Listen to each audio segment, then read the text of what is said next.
जय श्रीमन नारायण। सद्गुरुदेव भगवान के चरणों में कोटि कोटि प्रणाम। भाइयों बहनों, संत भगवान कहते हैं, प्यारे व्रजेंद्र नंदन, तुम्हारी विश्व जन मन मोहिनी मुरली के मधुर स्वर में कितनी मादकता है। जिसके कर्ण रंध्र में एक बार भी वह स्वर प्रवेश कर जाता है, उसी को तुरंत पागल बना देता है। वह फिर संसार के विषयजन्य मंद रसों को विस्मृत कर एक दिव्य रस का आस्वादन पाता है। लज्जा, संकोच, धैर्य, गंभीर्य, कुल, मान, लोक परलोक सभी कुछ भूल जाता है। उसके लिए तुच्छ पार्थिव विलास रस संपूर्ण रूप से विनष्ट होकर एक अपूर्व स्वर्गीय अलौकिक रस का प्रादुर्भाव हो उठता है।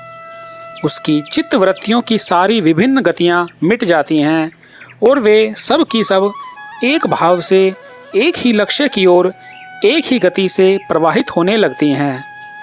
एक ऐसा नशा शरीर मन पर छा जाता है कि फिर जीवन भर वह कभी उतरता ही नहीं।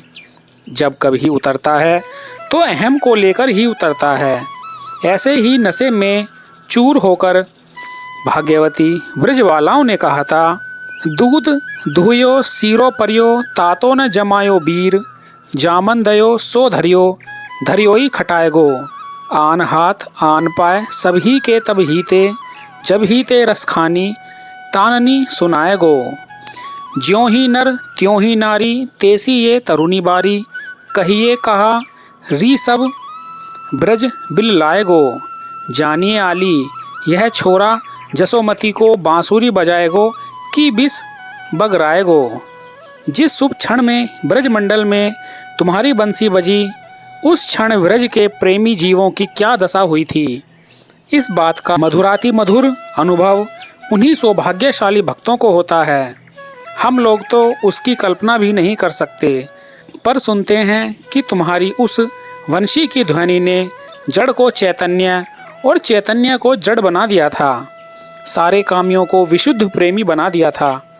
तुम्हारे मुरली निनाद को सुनकर सांसारिक भोगों की सबकी कामनाएं क्षण भर में नष्ट हो गई थीं और संसार के प्रिय से प्रिय पदार्थों को तृणवत त्याग कर सबका चित्त केवल एक तुम्हारी ओर ही लग गया था।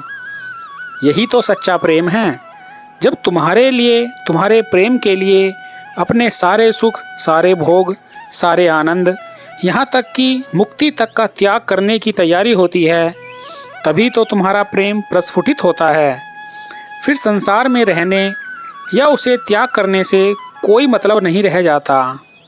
फिर तो तुम जहाँ जिस तरह रखना और जो कुछ करवाना भी चाहते हो, उसी में परम सुख मिलता है, क्योंकि फिर जीवन का ध्येय केवल तुम्हारी रुचि और इच्छा का अनुसरण करना मात्र ही रह जाता है। यही तो दशा प्रेम की है। भोग में रहकर भोगों को अपना भोग्य न समझना, संसार में रहकर संसार को भूल जाना, जगत में रहकर अपने आप को सारे जगत सहित तुम्हारे चरणों में अर्पण कर देना, केवल तुम्हारा होकर तुम्हारे लिए ही जीवन धारण करना और सपेरे की पूंगी ध्वनि पर नाचने वाले सांप के समान निरंतर प्रमत्त होकर वंशी ध्वनि के पीछे पीछे अप्रमत्त रूप से नाचना, जिसके जीवन का स्वभाव बन जाता है, वही तो तुम्हारा प्रेमी है। कहते हैं, फिर उसको तुम्हारी वंशी ध्वनि नित्य सुनाई देती है। क्षण क्षण में तुम्हारा मनमोहन मुरली स्वर उसे पथ प्रदर्शक की मसाल के समान मार्ग दिखलाया करता है। वे प्रेमी महात्मा धन्य हैं जो तुम्हारे इस प्रकार के प्रेम को प्राप्त कर त्रैलोक्य पावन पदवी पर पहुंच चुके हैं। हम तो नाथ इस प्रेम पाठ के अधिकारी भी नहीं हैं। सुना है कि परम वैराग्यवान पुरुष ही इस प्रेम पाठशाला में प्रवेश कर सकते हैं, नहीं तो यह प्रेम का पारा फूट निकलता है और सारे शरीर मन को छत विछत कर डालता है। प्रेम का पारा वैराग्य से ही शुद्ध होता है।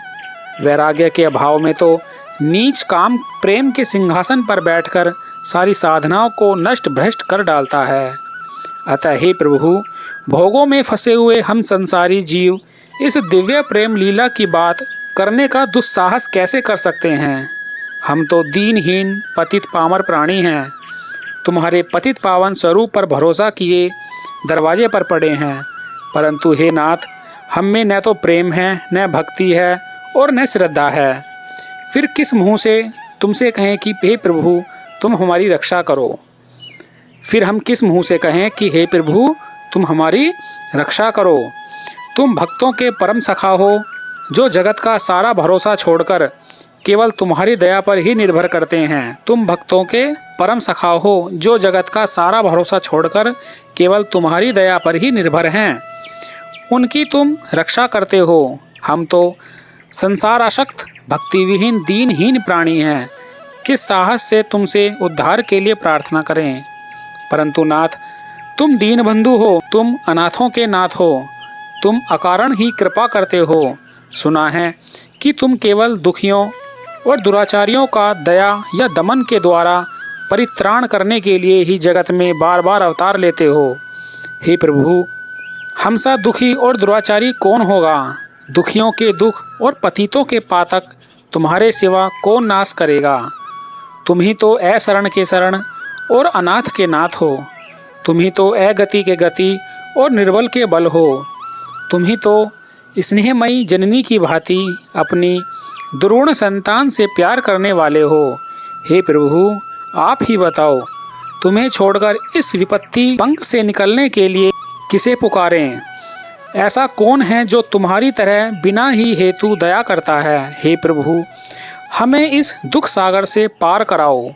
हे नाथ, हमें बचाओ। तुम्ही ने पापानल से संतप्त पतित अजामिल को एक ही नाम से प्रसन्न होकर पावन कर दिया था। तुम्ही ने जल में अनाथ की भांति डूबते हुए गजेंद्र की दौड़कर रक्षा की थी, और तुम्ही ने भरी सभा में विपदग्रस्त द्रौपदी की लाज को बचाया था। तो स्वामी तुलसीदास जी महाराज कातर स्वर में पुकार उठते हैं, जो पे दूसरों को होई, तो हो बारही बार प्रभु कत दुख सुनावो रोई। इसलिए हे दीन बंधु, अब तुम अपनी ओर देखकर ही हमें अपनाओ, और हे नाथ, दया कर एक बार तुम्हारी उस मोहिनी मुरली का वह उन्मादकारी मधुर स्वर हमें सुना दो, जिसने व्रज वनिताओं को श्री कृष्ण गत प्राणा बना दिया था। जय श्रीमन नारायण। भाइयों बहनों, नाम महिमा के इस अंक में आज केवल इतना ही। शेष अगले अंक में, तब तक के लिए जय श्रीमन नारायण, जय श्री राधे।